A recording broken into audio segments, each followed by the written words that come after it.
diamond painting friends, Jessica here with Tiny Worlds of Wonder.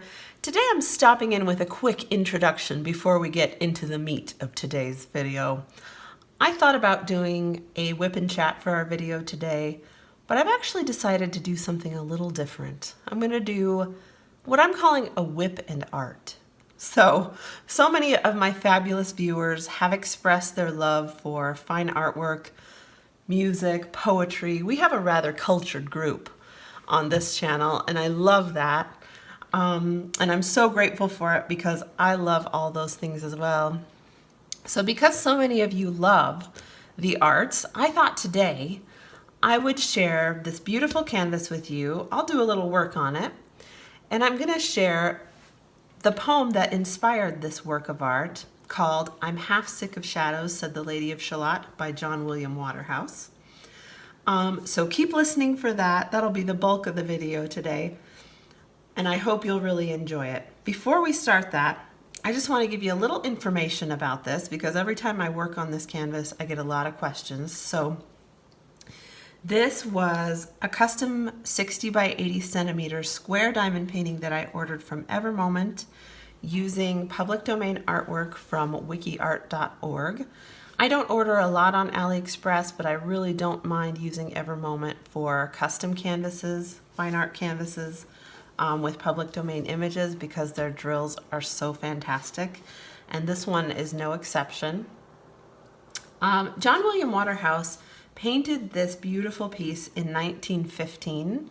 And I just want to run through a couple of the elements you're going to hear about in the story in a minute, so that you really know what you're listening for and what you're seeing. So this is the Lady of Shalott sitting in her beautiful tower. And she's sort of a prisoner in the story. You'll hear it all in a second, but she's weaving in her loom. This is a mirror that she's looking in. It's the only way she gets to see the world outside. Here we have Camelot and our two young lovers, lately wed, that you'll hear about in the poem in a minute. We also have some weaving tools down at the bottom. I'll stick a still progress photo in here so you can see the bottom part of the canvas. But you'll see all kinds of elements in this piece that are referenced in the poem that I'm about to share with you. I think it's so interesting how different aspects of art are all related to each other. And it's one of my favorite things about exploring art and artists. So let's get right into it. I'll put some links in the description below if you're interested in a piece like this. Otherwise, here's the Lady of Shalott.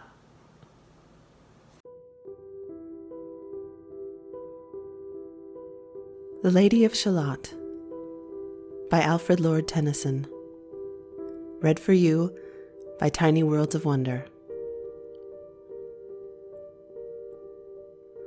On either side the river lie long fields of barley and of rye that clothe the wold and meet the sky, and through the field the road runs by to many-towered Camelot. And up and down the people go, gazing where the lilies blow, round an island there below, the island of Shalott. Willows whiten, aspens quiver, little breezes dusk and shiver, through the wave that runs forever, by the island in the river, flowing down to Camelot. 4 grey walls and 4 grey towers overlook a space of flowers, and the silent isle embowers the Lady of Shalott.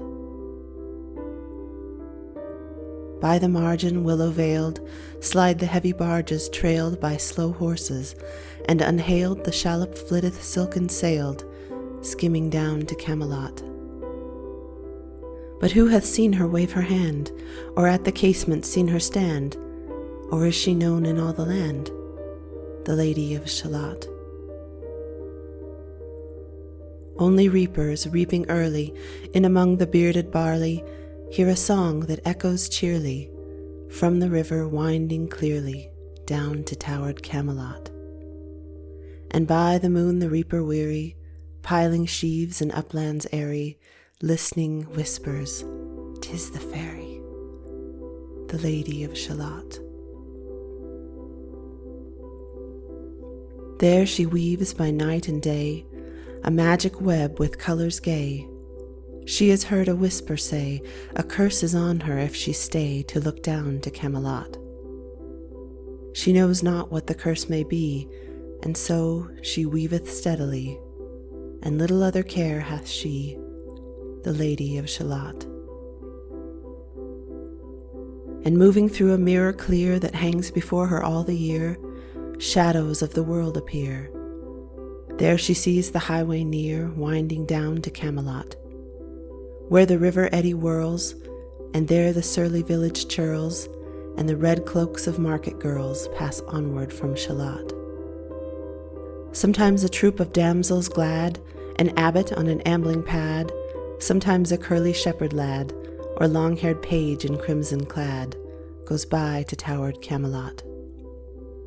And sometimes through the mirror blue, the knights come riding two and two. She hath no loyal knight and true, the Lady of Shalott.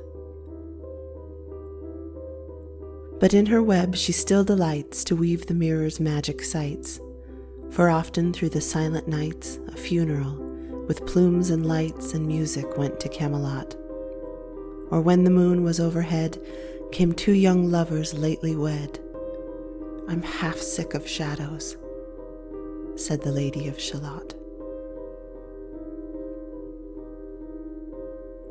A bow shot from her bower eaves, he rode between the barley sheaves. The sun came dazzling through the leaves, and flamed upon the brazen greaves of bold Sir Lancelot. A red-cross knight forever kneeled to a lady in his shield, that sparkled on the yellow field, beside remote Shalott. The gemmy bridle glittered free, like to some branch of stars we see hung in the golden galaxy. The bridle bells rang merrily as he rode down to Camelot, and from his blazoned baldric slung a mighty silver bugle hung, and as he rode his armor rung beside remote Shalott. All in the blue unclouded weather, thick jeweled shone the saddle leather, the helmet and the helmet feather burned like one burning flame together as he rode down to Camelot. As often through the purple night, below the starry clusters bright, some bearded meteor trailing light moves over still Shalott. His broad clear brow in the sunlight glowed, on burnished hooves his war horse trode, from underneath his helmet flowed his coal-black curls as on he rode down to Camelot. From the bank and from the river he flashed into the crystal mirror. Tiralira by the river, sang Sir Lancelot. She left the web, she left the loom, she made 3 paces through the room. She saw the water lily bloom, she saw the helmet and the plume. She looked down to Camelot. Out flew the web and floated wide, the mirror cracked from side to side. The curse has come upon me, cried the Lady of Shalott. In the stormy east wind straining, the pale yellow woods were waning, the broad stream in his banks complaining, heavily the low sky raining over towered Camelot.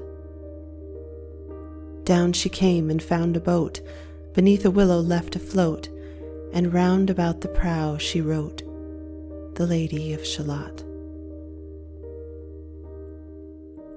And down the river's dim expanse, like some bold seer in a trance, seeing all his own mischance, with a glassy countenance, did she look to Camelot. And at the closing of the day, she loosed the chain, and down she lay. The broad stream bore her far away, the Lady of Shalott. Lying robed in snowy white, that loosely flew from left and right, the leaves upon her falling light through the noises of the night, she floated down to Camelot. And as the boathead wound along the willowy hills and fields among, they heard her singing her last song, the Lady of Shalott. Heard a carol mournful, holy, chanted loudly, chanted lowly, till her blood was frozen slowly, and her eyes were darkened wholly, turned to towered Camelot. For ere she reached upon the tide, the first house by the waterside, singing in her song, she died, the Lady of Shalott. Under tower and balcony, by garden wall and gallery, a gleaming shape she floated by, dead pale between the houses high, silent into Camelot. Out upon the wharfs they came, knight and burgher, lord and dame, and round the prow they read her name, the Lady of Shalott. Who is this, and what is here? And in the lighted palace near died the sound of royal cheer, and they crossed themselves for fear, all the knights at Camelot.